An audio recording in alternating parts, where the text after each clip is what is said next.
자녀들을 축복해 주시옵소서. 예수님 이름으로 기도합니다. 아멘. 여러분 반갑습니다. 미가서 설교를 들어본 적이 있나요? 아마 별로 없을 거예요. 보통 어떤 목사님은 창세기만 한 달을 하시고 로마서만 1년을 하시는 분도 있고, 우리가 성도들에게 성경 66권의 꼴을 골고루 매겨야 합니다. 성경 66권은 66개의 66개의 다이아몬드가 커팅이 되어 있는 큰 다이아몬드라고 생각하면 좋아요. 다시 말해서 66개의 커팅이 된 그 다이아몬드가 영롱한 빛을 발하기까지는 오늘 성경 66권이 모두가 다 유기적이고 통일성이 있고요. 한 가지 주제, 한 분, 예수 그리스도를 지칭하고 있다는 사실입니다. 저는 일반 성도들에게 설교하는 것 같이 하지 않아요. 특별히 신학생들이니까. 그리고 녹화는 하고 있지만 신학생들을 대상으로 하는 설교이기에 조금 설교가 어려울 수도 있겠지만 쉽게 하려고 합니다. 또 쉬운 설교를 여러분들 같이 나누고 싶습니다. 미가가 어떤 시대에 살았는가? 미가는 남쪽 유다와 북쪽 이스라엘이 나누어졌을 때 북쪽에 미가보다 한 20년 앞선 선지자가 아모스가 있었어요. 아모스. 그리고 20년이 조금 뒤에 미가 선지자와 동시대 선지자가 누굽니까? 이사야예요. 유명한 이사야. 이사야 선지자는 너무 잘 알지요. 대선지서로 분류가 됐고요. 선지서 중에 분량이 제일 많으니까 이사야서가. 그리고 메시아에 대한 예언이 제일 많으니까 이사야는 굉장히 위대하죠. 미가는 딸랑 5장밖에 없고 제일 짧지 않습니까? 미가 선지자는 별 볼일 없는 선지자다 이렇게 여겨질 수 있는데 그건 큰 착각이에요.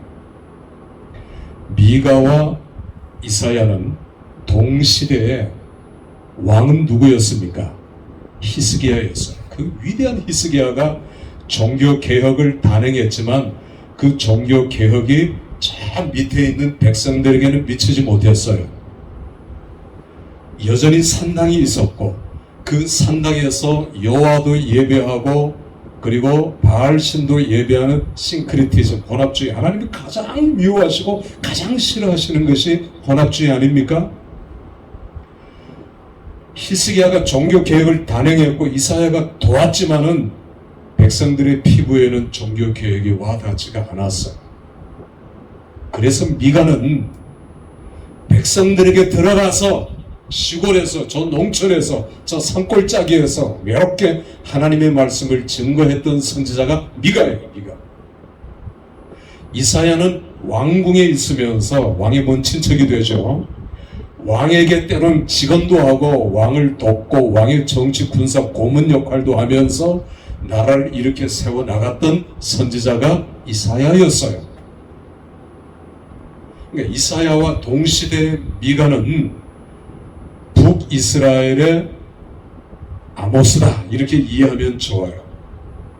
부정부패로 썩어진 세상.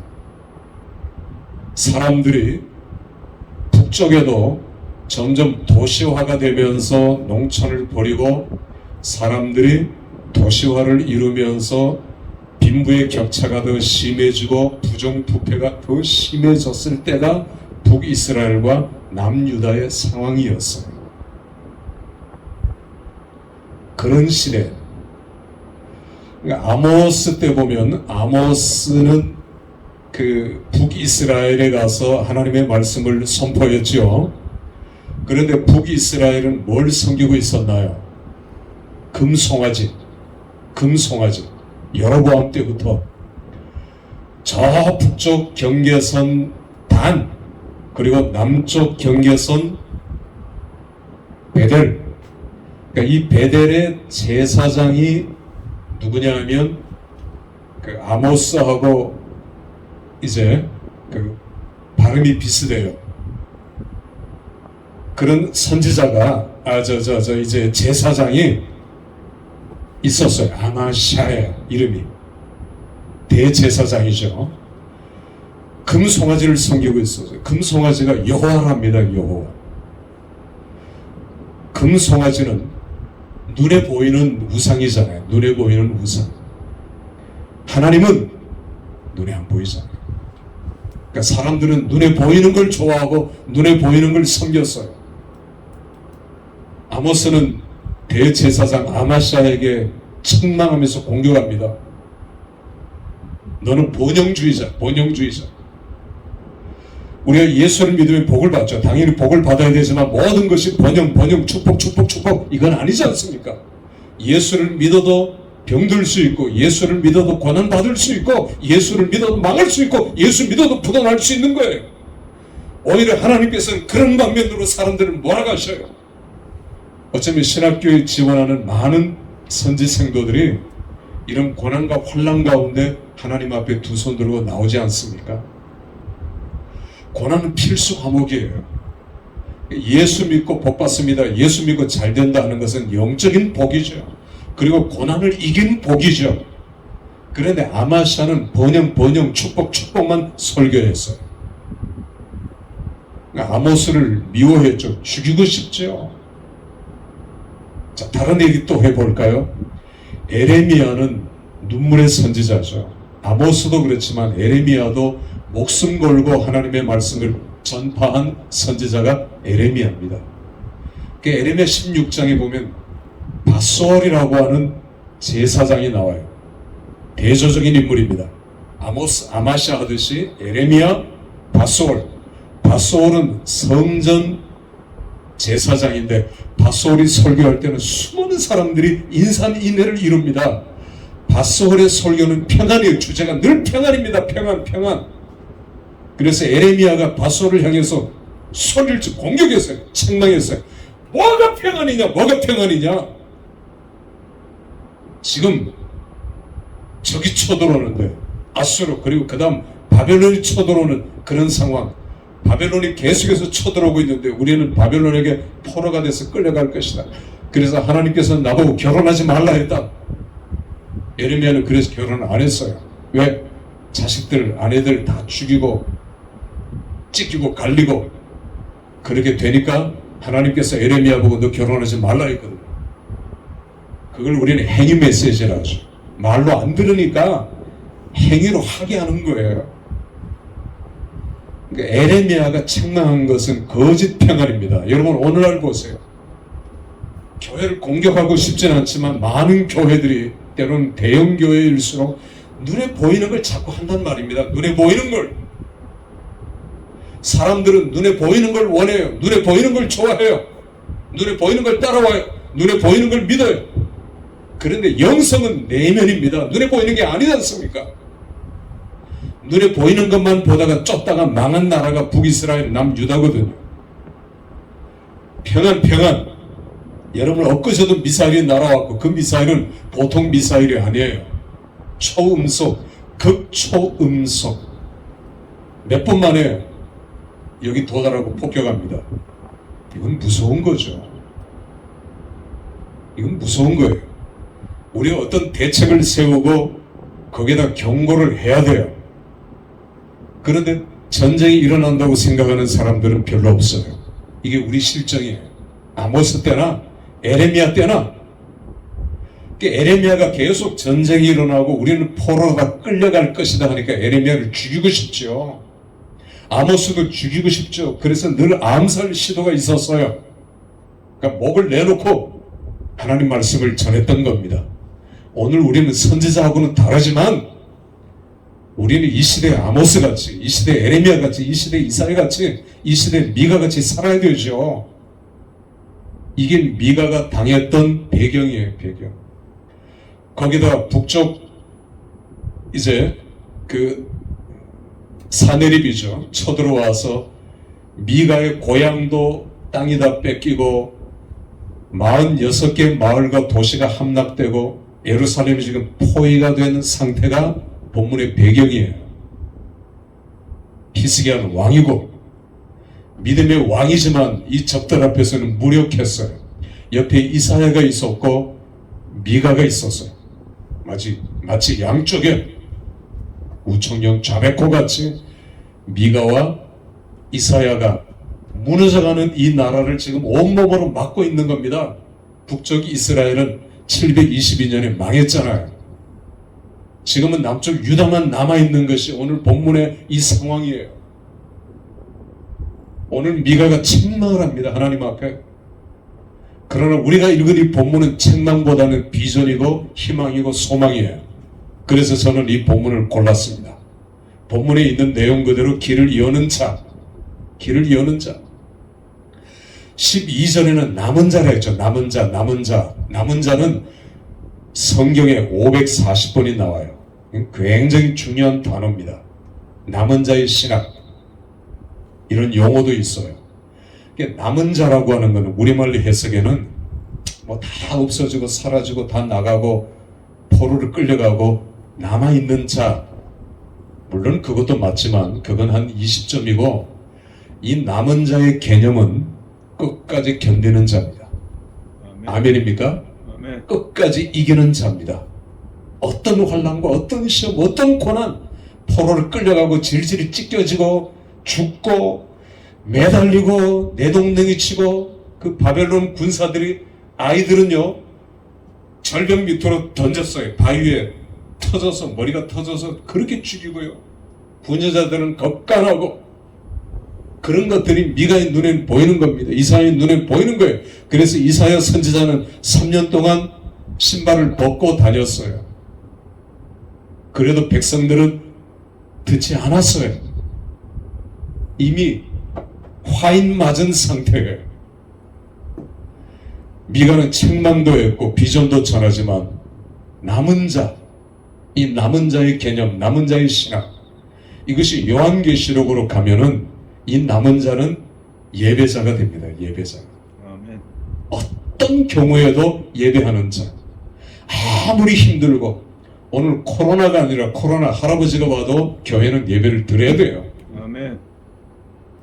이게 공권력이 무섭다고 물론 우리가 협조는 해야 되고 교회마다 더 세상보다 더 강하게 준비하고 방역하고 체크해야 되죠. 그건 당연한 겁니다. 그러나 우리 믿음의 조상들은 카타콤에도 들어갔어요. 저는 카타콤에 2번 갔습니다. 2번 가고 싶었어요. 근데 카타콤에 들어가면 그게 600km거든요. 마을이 600km지 사방으로 뻗어져 있는 그 길이가 서울에서 여기서 부산 가는 거리만큼. 그런데 입구에서부터 무덤들이 옆으로 쭉 이렇게 파여져 있죠. 그런데 어른 무덤은 크게 파여져 있고 아이들 무덤은 작게 파여져 있어요. 저는 좀 관찰력이 다른 사람보다 조금 달라서 요 옆에 자세히 관찰하니까 라틴어예요. 라틴어를 썼으니까 라틴어로 여러 가지 낙서들을 해놓은 게 있는데 제가 라틴어를 1년을 대학부 때 공부를 했습니다만 라틴어 참 어렵거든요. 불규칙 동사가 120개예요. 그걸 다 외워야 돼요. 120개 불규칙 동사 표를. 근데 제가 읽을 수는 있죠. 그리고 조금은 해석은 합니다만은 묘의 이름, 주인공의 이름들을 다 적어놨어요. 옆에 다른 내용들도 있지만 이렇게 날카로운 목 같은 걸로 칼 같은 걸로 파가지고 그러니까 지금 2000년이 지나도 이 흔적들이 남아있는 거예요. 작은 무덤은 아이들 묘입니다. 아이들이 뭘 알아요? 아이들이 믿음 있으면 얼마나 믿음이 있겠습니까? 아이들이 무슨 죄를 저질렀어요? 그런데 그 아이들이 여기 들어와서 햇볕도 못 보고 죽어간 거예요. 이렇게 들어가면 무덤, 또 들어가면 이쪽에 들어가면 이런 공간이 있어요. 예배당이에요. 예배당이 많아요. 갑바도기아에도 지하 13층으로 내려가지만 수백 명이 들어갈 수 있는 지하 동굴 예배당도 있어요. 우리 믿음의 조상들은 그렇게 예배를 드렸단 말입니다. 일제 때도 6.25 때도 지금 북한에서도 예배를 드리고 있잖아요. 그러니까 어떤 경우라도 남은 자는 뭐다? 예배자다. 이게 요한계시록의 최종 결론입니다. 그 예배자들이 요한계시록 7장과 14장에 하나님 앞에 찬양을 부르잖아요. 흰옷을 입고. 그게 7장과 14장은 두 개가 대조를 이루고 있는 같은 사람들이에요. 7장은 이 땅에 있는 사람, 14장은 천상의 천국에 있는 사람들이 합창하는 겁니다. 그게 우리예요. 우리. 예배자입니다. 예배자. 거룩한 예배자들이 하나님 앞에 거룩하며 찬양하고 있는 그 모습들, 예배자의 모습들. 이게 남은 자가 남은 자. 아무리 힘들어도, 아무리 어려워도, 내가 병에 걸렸어도, 죽을 병에 걸렸어도 우리가 해야 되는 것은 예배예요. 믿습니까? 아멘. 예배. 우리 신학교가 지향해야 될 가장 중요한 것도 바로 그거고요. 예배하는 자가 승리자라는 것입니다. 그래서 13절에 보면 보스라의 양떼는 가장 큰 목장이에요. 거기에 한 초소, 히브리어로 예하드라고 합니다. 한 초소는 신약 교회를 가리키기도 하지만 예수님이 왕으로 있는 나중에 천국을 의미하기도 해요. 그러니까 이 천국에는 누가 간다고요? 남은 자, 예배자. 처음에 남은 자는 견디는 자고 이기는 자지만 마지막 예배자는 남은 자라는 말이에요. 그게 남은 자가 예배자고 예배자가 남은 자라는 말입니다. 우리가 주님 오시는 그날까지 예배자로 살기를 주님의 이름으로 축원합니다. 제가 이런 설교를 종종 하거든요. 창세기부터 보면은 예배자가 있고 단 쌓는 자, 이쪽은 성 쌓는 자, 이렇게 나뉘어요. 성 쌓는 자는 최초로 누가 성을 쌓았습니까? 가인이죠. 가인. 왜? 두려워서. 내가 아벨 내 동생을 쳐 죽였는데 누가 날 죽일까봐 두려워서 성을 쌓는 거예요. 가인과 가인의 후손들은 계속 성을 쌓았어. 이것이 내 가족과 내 자식과 내 미래의 안녕과 질서를 보장해 줄 것이다. 내 재산을 보호해 줄 것이다. 이게 성 쌓는 자예요. 그러니까 라멕이 성을 쌓으면서 뭐라고 했어요? 가인을 위해서는 벌이 7배일진데 나 라멕을 위해서는 벌이 77배. 그러니까 가인을 죽이려고 건드린 거 그것보다 나는 77배 복수하겠다는 거. 어떤 놈이 나를 살짝 긁었는데 찰과상이거든요. 히브리 성경을 보면 나는 그놈을 죽였다는 겁니다. 칼로. 그게 라멕이에요. 그래서 그 후손들은 계속 성을 쌓습니다. 고대 도시국가들, 아브라함 때나 이삭 때나 야곱 때나 도시국가들 중에 흥망성쇠가 계속 일어나요. 하루 자고 나면은 한 부족, 한 국가가 없어져요. 그런데 아브라함은 없어지지 않았어요. 군대 갔다 오신 분들은 보초를 안 쓰면 어떻게 합니까? 다 죽지요. 보초 없이, 보초가 있어야 지킬 수 있는 거예요. 성경 파수꾼이 있어야, 에스겔서 3장 33장에 파수꾼이 있어야. 그런데 최초로 단을 쌓은 사람은 누굽니까? 셋입니다. 셋. 가인이 아벨을 쳐 죽이고 하나님이 그 다음 셋을 자녀로 주셨는데 셋이 비로소 아들 에노스를 낳으면서 여호와 이름을 불렀더라. 에노스는 아담하고 뜻이 같아요. 발음만 조금 달라요. 흙이란 뜻이 흙. 겸손한 거죠. 자기 자식 이름을 흙이라고 지었어요. 흙. 우리는 흙으로 돌아갈 수밖에 없는 존재다. 여호와 이름을 불렀더라 라는 말은 하나님 앞에 예배했다는 것입니다. 이 표현은 계속 나와요. 아브라함도 가는 곳마다 단을 쌓고 여호와 이름을 불렀더라. 똑같잖아요. 여호와 이름을 불렀다라는 건 예배자입니다. 그래서 그 예배자들은 셋부터 계속 셋의 후손은 예배자예요. 노아가 나오고 홍수 후에 최초로 단을 쌓았고 예배자예요. 아브라함에 와서는 예배자의 절정을 이룹니다. 아브라함은 가는 곳마다 단을 쌓고 예배자가 됐어요. 우리는 그 예배자의 후손에 아브라함의 뒤를 쫓는 의의 후손. 우리는 예배자입니다. 살든지 죽든지 내가 뭘 하든지 우리는 하나님 앞에 예배자로 서야 되는 거죠. 그 예배를 인도하는 주의 종으로 서야 되고요. 그 종들을 배출하는 것이 신학교고요. 제가 오늘 설교 좀 길었습니다만 두 번째로 넘어가면은 13절에는 길을 여는 자죠. 저는 이 말씀이 너무너무 좋아요. 길을 여는 자, 길을 여는 자. 그런데 히브리 원어 성경에 보면은 성벽을 깨트리는 자 이렇게 나와요. 킹 제임스 버전을 보면은 브레이커라고 나와요. 깨트리는 자, 깨트리는 자. 저는 이 말씀이 더 좋아요. 이 번역이 더 좋아요. 깨트려버리는 자. 우리 앞에 어떤 장애물이 있다 할지라도 그 장애물을 깨트려버리는 자. 이분이 누굽니까? 예수 그리스도예요. 예수 그리스도. 지금 메시아 예언을 하고 있는 겁니다. 이분과 뒤에 나오시는 여호와 같은 분이지만 길을 여시는 우리 앞에 장벽이 있지만 아까도 제가 그런 얘기를 했어요. 나 죽을 뻔했는데 하나님 살려주셨다. 그런 질병도 깨뜨리시는 하나님. 아멘. 우리 앞에 어떤 장애물도 깨뜨리시는 하나님. 아멘. 우리가 넘지 못할 성벽도 깨뜨리시는 하나님. 아멘. 제가 얼마 전에 웨인메이커라고 여러분 그 레이즈파가 불렀던 곡 아셔요? 조회수가 지금은 거의 600만이 넘을 거예요. 아마 제가 알고 있는 우리나라의 CCM 곡 중에 제일 많은 이제 접속자가 웨이메이커입니다. 길을 여시는, 길을 만드시는 하나님이죠. 주제가 길을 만드시는 하나님.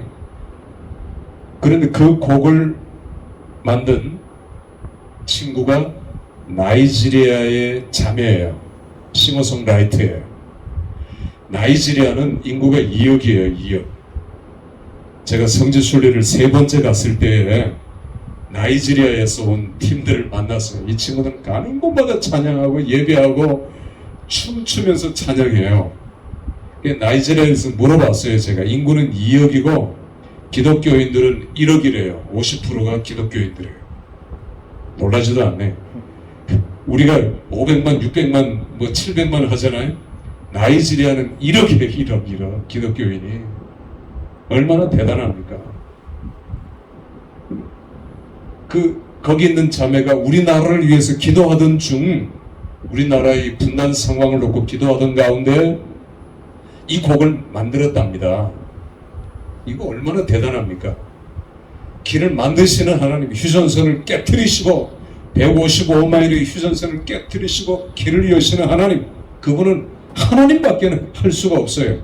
오늘 여기 예수 그리스도입니다. 메시아, 오실 메시아. 소련도 보세요. 소련이 무너지지 않았다면 지금쯤은 무슨 큰 일을 벌였을 겁니다. 중국하고. 그렇잖아요. 제가 요한계시록 책을 썼지만 마지막 아마겟돈 전쟁을 일으킬 나라는 로스. 소련의 러시아의 고거든요. 로스와 메섹은 중국을 의미하거든요. 군대 2만만 2억입니다. 이건 2억의 군대를 동원할 수 있는 나라는 이 지구상에서 한 나라밖에 없잖아요. 중국. 그리고 러시아가 힘을 합해서 마지막 아마겟돈 전쟁을 일으킬 거라고 저는 확신해요. 그래서 요한계시록에도 그렇게 썼어요. 하나님께서 그 힘을 약화시키려고 아직은 마지막 때가 안 됐으니까 소련을 쪼개버렸잖아요. 15개. 그리고 힘이 다 빠져버렸잖아요.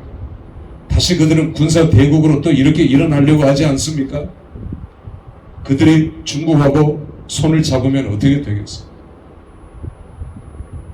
참 이런 일들이 우리 주위에 일어나고 있는 겁니다. 그런데 누가 이걸 깨트려요? 길을 여는 자. 그분은 장차 오실 메시아 예수 그리스도라는 걸 말씀하고 있어요. 우리는 그분을 쫓아가야 돼요. 그리고 맨 앞에 여호와께서 선봉에 서실 것이다. 우리는 그 뒤를 쫓아가야 되는 것입니다. 여러분 피투성이가 되어도 그래요. 어려워도. 여러분들이 가만히 있다가 신학을 공부하고 또 이걸 내가 더 하겠다 하면은 시험이 더 크게 일어납니다. 사탄이 역사하죠. 가만 안 놔두려고 그러죠. 일을 못하게 하든지 병을 더 악화시키든지 또 우리에게 어려운 일을 주든지 그런 장벽을 깨트리라고 저는 오늘 이 말씀을 여러분과 같이 나누고 싶어요. 아멘. 깨트리는 자, 담을 허는 자, 그리고 길을 여는 자, 이 제목만 우리가 잊어버리지 않았으면 좋겠습니다. 길을 여는 자, 그분은 예수님이라고요. 우리는 그 예수님의 뒤만 쫓아가면 될 줄 믿습니다. 아멘. 마지막 세 번째는 이 미가 예언서 중에 가장 클라이막스는 미가서 5장 2절입니다. 베들레헴 에브라다, 너는 유대고을 중에 가장 작을지라도 내게서 이 나라 이 민족을 다스릴 위대한 왕이 나올 거라고 하는 메시아의 미가만큼 정확하게, 미가만큼 가장 강력한 메시아의 예언을 한 선지자가 어디 있어요? 그런데 가장 작은 마을, 베들레헴은 별 볼 일 없는 마을입니다. 수많은 유다의 고을 중에 제일 작은 마을이에요. 제가 이런 표현을 좋아합니다. 하카톤의 비전. 하카톤이 뭐냐 하면 창세기 1장 16절부터 나와요. 이 하카톤이라는 단어가 처음에는 아주 작은 16절, 창세기 1장 16절에는 큰 광명과 작은 광명을 할 때 작은이라고 나와요. 그런데 이 하카톤이 선지서로 내려가면 뭐라고 나오느냐면 별 볼 일 없는. 그래서 다윗이 말제다 할 때 그 말제를 하카톤이라고 썼어요. 그 말제라는 말은, 하카톤이라는 말은 그냥 순서로서의 끝이 아니라 별 볼 일 없는, 아무짝에도 쓸모없는, 소용없는. 다윗은 그렇게 손가락질을 받았고 그렇게 취급을 받았어요. 하카톤이었어요. 여러분, 때로는 우리가 세상에서 손가락질을 받을 수도 있고요, 신학 공부한다고 때로는 신학생이라고 공격을 받을 수도 있어요. 여러분과 밤을 새워 토론하자고 할 수도 있습니다. 여러모로 핍박을 할 수도 있을 거예요. 내가 나를 생각할 때는 나는 하카톤입니다. 나는 아무것도 안 해. 나는 아무것도 할 수 없어요. 나는 부정합니다. 연약합니다. 내가 지금 이런 일을 하고 있는데, 나는 지금 이런 사람인데, 이런 위치에 있는데, 내가 어떻게 목사가 되고, 내가 어떻게 신학 박사가 되고, 내가 어떻게 주의 종이 되고, 내가 어떻게 설교를 하고, 내가 어떻게 위대한 하나님의 일을 하나, 위대한 하나님의 종이 될 수 있을 것인가? 그건 세상 사람들 얘기고요. 하나님께서는 하셨어요. 왜? 하카톤, 다윗을 일으켜서 이스라엘의 가장 위대한 왕으로 삼으셨습니다. 할렐루야. 아멘. 그리고 메시아의 뭐가 되게 하셨어요? 예표가 타이폴로지, 메시아의 예표, 그림자가 되게 하시는 인류 역사상 가장 위대한 인물, 모세와 견줄만한 인물이 다윗 아닙니까? 다윗. 흠도 많고 하자도 많고 여러 가지 많은 시련과 고난과 혼란을 겪었지만 하나님은 다윗을 가장 위대하게 쓰셨는데 그 다윗이 하카톤이에요. 하카톤. 저는 이 단어를 외웠으면 좋겠습니다. 하카톤입니다. 정확한 발음은 하카톤. 아무것도 아니지만 하나님은 들어쓰셨어요.